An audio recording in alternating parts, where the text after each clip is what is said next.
Hello, it's Alex and welcome to Hey Little Thrifter. Today I'm going to be talking about some horror films rather than books. Last month, February, was Women in Horror Month, and as well as reading a bunch of horror books written by women, I also wanted to watch some horror films directed by women.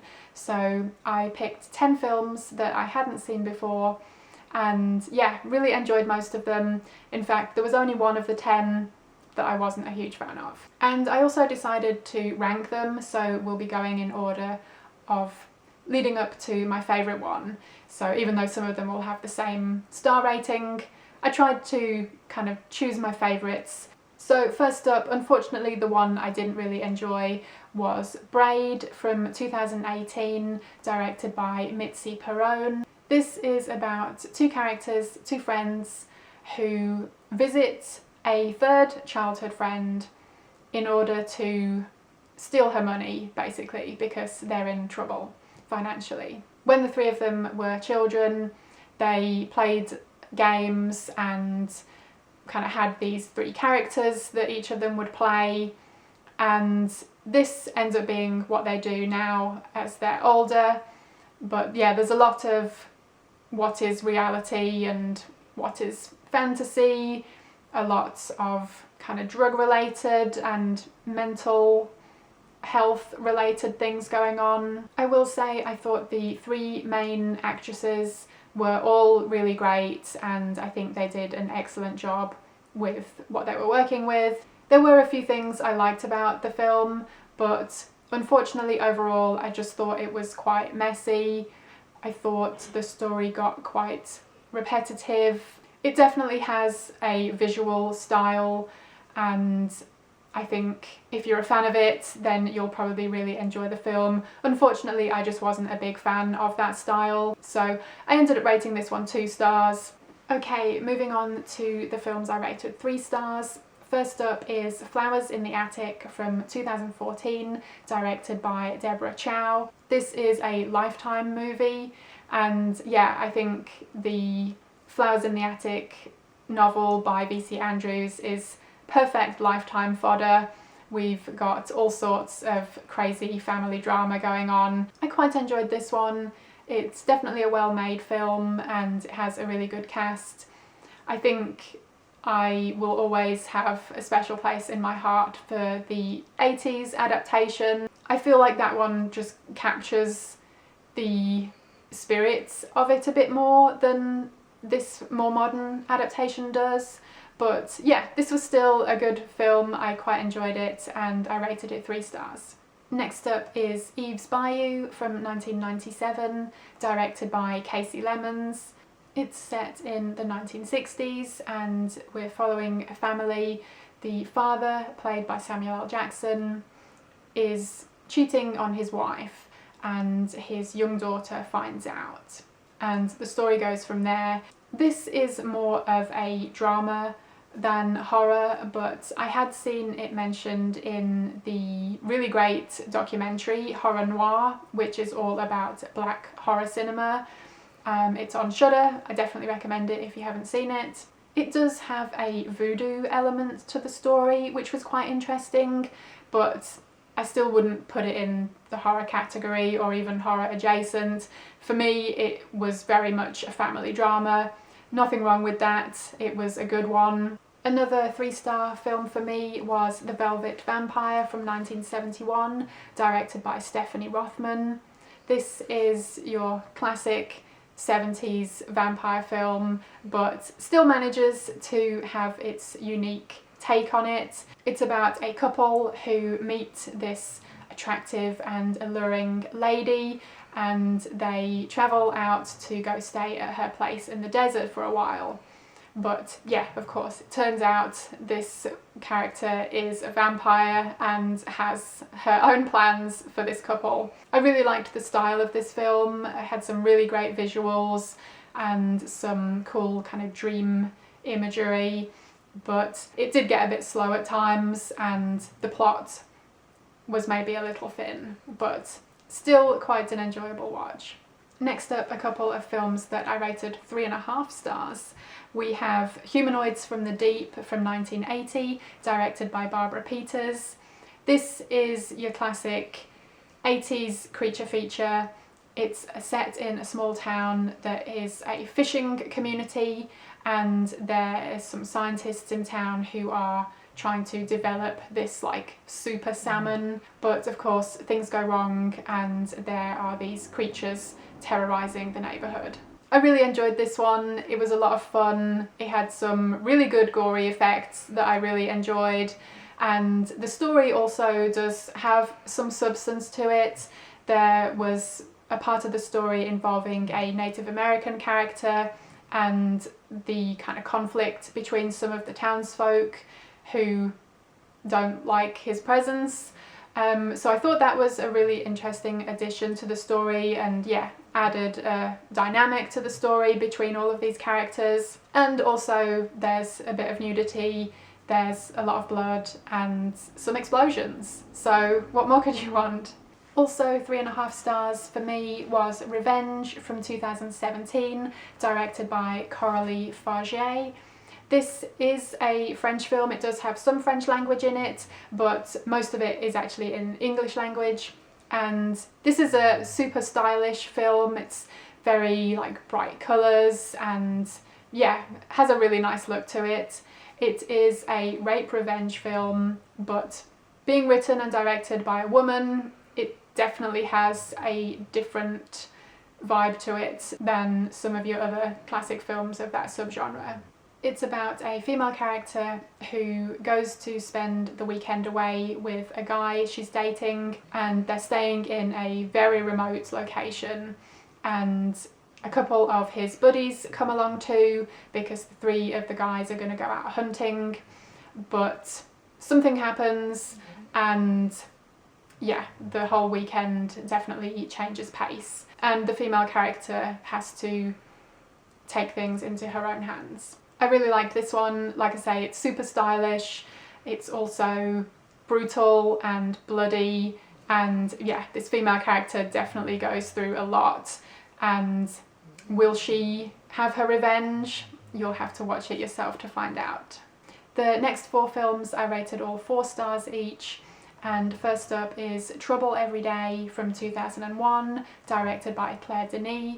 This is another French film, although it does have a lot of English language in it as well, and to be honest, there's actually not a ton of dialogue in the whole film. It's about a newly married couple, and the husband is a doctor and he's trying to track down a fellow doctor for some reason, and yeah, it's one I don't want to say too much about.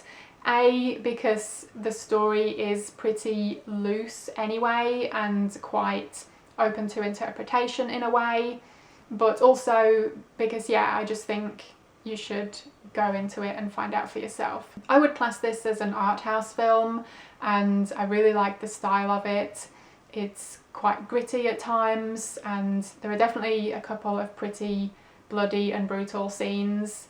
It is quite slow paced and somewhat ambiguous, so yeah, that might not be for everyone, but if it sounds like your cup of tea, then I definitely recommend giving it a watch. Another 4-star film for me was Evolution from 2015, directed by Lucille Hadzihalilovic. I hope I pronounced that right. This is another French film. We're seeing a theme here. It's another art house film as well, so it is kind of slower paced, but it's absolutely beautiful, and again, some really stunning visuals. It's about a small community that seems to be only made up of women and young boys, and things are slowly revealed as the story goes on. I definitely have my interpretation of what it's about and what was happening, but yeah, I don't want to spoil it for you, but it's, from the title you might be able to guess evolution. That is part of the story, and it has some really cool body horror and some really disturbing imagery also. So yeah, again, if you are okay with art house stuff and maybe a slower paced film that, you know, not everything is going to be spoon fed to you, then yeah, definitely give this one a go. Next up is Satanic Panic from 2019, directed by Chelsea Stardust. And this was written by BookTube favourite Grady Hendrix. So if you like his work, then you'll definitely want to check this one out. It's about a character who takes a job delivering pizzas, and her first night on the job, she has to take a delivery out to a really wealthy neighbourhood, and while she's at this grand mansion, she becomes involved with the group of people there who are in a satanic cult, and when they realise she's a virgin, they decide to kidnap her and have her be part of their ritual, so of course she has to try and escape. This was an absolute ton of fun.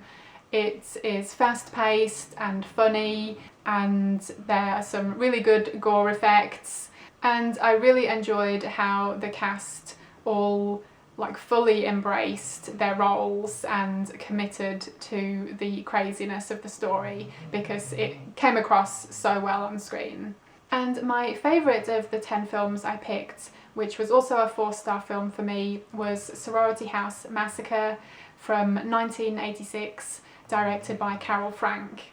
This is your quintessential 80s slasher. It's set in a sorority house, if you couldn't guess, and basically follows a bunch of teenagers getting picked off by a killer. The main character seems to have some kind of connection to this killer, and that is slowly revealed through the course of the film, so I really liked that aspect of it. It might not be 100% original, it definitely seems to pull from films like Black Christmas, Halloween, and even A Nightmare on Elm Street, but I just really liked this one. It was just one of those ones that I'm not sure I can really put my finger on why I enjoyed it as much as I did, but there was something about it that really did it for me. So I don't know if it gets a ton of love. Generally, it seems to have quite mixed reviews, but it definitely did it for me. It had some really cool visuals, especially some kind of dream sequence imagery, which was really cool. It was quite suspenseful. I enjoyed the characters, who were, just your kind of typical teenagers. And another thing that I really liked about this film was the fashions. I'm not even kidding, I went back after I watched the film and took screen grabs of their outfits, because it was just 80s perfection. So yeah, that was kind of an added bonus for me. But yeah, this film was just a really good slasher that I hadn't seen before, and I really enjoyed it. So this was my favourite one of the month. I also wanted to mention another film that wasn't on this list, but was one that I saw recently, The Lodge. It's a new release. It's directed by Veronica Franz and Severin Fiala, so a man and woman directing team. So I thought it was definitely still worth mentioning for Women in Horror Month. And this is more of a psychological horror film. It's about 2 children who end up spending time in a remote lodge with their father's fiance, and the 2 kids and the fiance don't get on, and they are kind of forced to spend some time together without the father being there. It also happens that this fiance used to be in a religious cult when she was younger, which was, her father was the cult leader. I really enjoyed this one. It was atmospheric and unsettling at times, and yeah, there's just this kind of creeping dread throughout it, and you're not exactly sure how things are going to play out. I rated this one 4 stars as well, so it's definitely one that I would recommend checking out. The directors also did Goodnight Mommy, which I think I liked slightly more than The Lodge, but both are excellent films that I would recommend. And one more thing I wanted to mention while we're here is the new Candyman film. This isn't out yet, it comes out in June, but I'm sure you've probably all seen the trailer now that just came out very recently. This is directed by Nia DaCosta, so I wanted to mention it here, seeing as we're talking about horror films directed by women. The Candyman film from 1992 is actually one of my favourite films of all time. I absolutely love it.